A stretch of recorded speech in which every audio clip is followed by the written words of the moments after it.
Okay, we're just about to approach a Two Notes booth. I want to get an interview with Guillaume. I've been trying to get an interview with him for the last few days, and he keeps disappearing and reappearing. So there he is now. Where's he gone? Guillaume. Guillaume. Guillaume. No.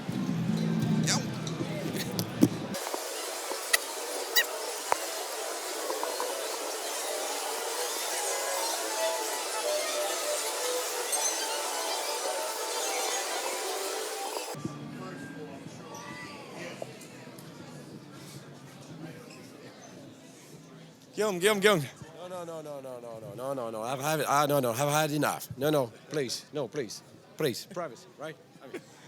All right, cool. We're here at the Two Notes booth. I've finally got a chance to talk to Justin. I've managed to interrupt him in the middle of jamming some guitar and playing a little solo in his little downtime, so I'm so sorry. We also did that with Guillaume. I tried to get an interview with him, and here's what happened. And so, you have been playing a lot with the Captor X this week, right?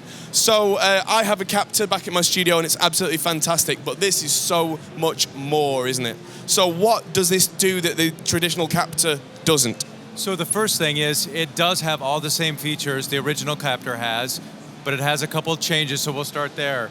If we look at the back, the original Captor has just the -20 dB attenuation. This actually has a -38, what we call the bedroom level, so it takes this massive amp into like whisper quiet volumes. So that's kind of the first step of how I look at the attenuator. And then what we kind of did is we look at this as our next generation with the Cab-M that came out not too long ago. So how could we put both these in the same form factor together? So you get all the features of the original Captor mixed with more of a stereo version of the Cab-M, and I'll go back to the back again. You'll see that we have two outs here, and we have a left and right, which you can run stereo or dual mono or a reamp track and an affected track. Just like the Cab-M, you have 32 onboard cabinets it comes with multiple microphones. You can access any of our 300 cabinet packs with Rev, Orange, Laney, Celestion. We try to make it as diverse as you want it to be, but the more important thing is we want it to be very simple. So this is also a stereo unit, as I said before, so we have two new effects. We have a stereo enhancer, and we also have stereo reverb, so you could run two different lines. Say that you are playing on stage and you want to run one to the front of house with a lower reverb level or no reverb, and in your monitors you want reverb. You could actually blend that differently than the previous one. So a lot of features there. We put 6 presets on the back, but it's actually fully MIDI, so you could have different presets for every different patch if you wanted, so it'd be great for a live setup as well. On top of that, we have an effect called a twin tracker, which is an automatic double tracker, so it's like two guitar players playing at the same time. There's a whole lot more that it does than that, but again, if you look at it for simplicity's sake, think of a Captor mixed with a stereo version of a Cab-M with some new stereo effects at an unbelievable price point that nobody else has in the market yet. So we're super excited about that, and the excitement has been fantastic on these. Fantastic. I can see there are quite a few hands-on knobs here which aren't actually on anything like the Cab-M at all, so this is a bit of a change of direction. There's the voicing and the space. What can you tell me about those? Absolutely. So, you know, a lot of people like to play with headphones, and forever there really hasn't been a good solution to do that. So I'll go backwards a little bit. The headphone jack there, you put headphones on. The space, when the reverb creates this really deep like feeling of that in the room type of sound that everybody's looking for, so it's very comfortable and makes it very pleasing and immersive.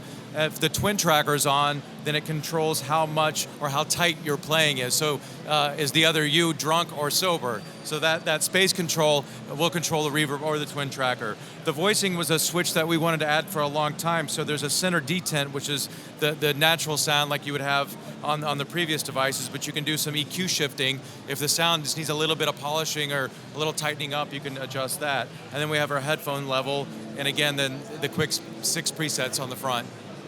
So we want to make it very simple. Even though it's very robust, we want to keep it simple. Very impressive. We were using this to track this Marshall JMP yesterday morning, and I can tell you from studio experience that a JMP without one of these things will melt your face, and yet it was really quite impressively usable volume, and it was so much easier to get a decent recording on the show floor that I mean, I can't see this being something that any guitarist should be without.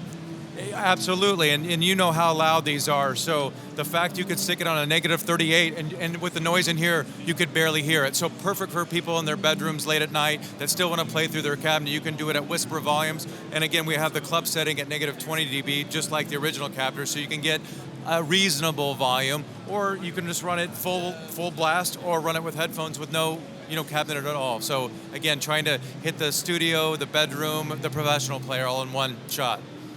That's a lot of markets covered in one go. Is it out now or is it out very soon? It will be out very soon. So this is a prototype. We will have these shipping in March. So make sure you ask your dealers, where's the Torpedo Captor X? Ask for 2 no's. Ladies and gentlemen, Justin, thank you very much. Appreciate it. Cheers. Thanks for your time.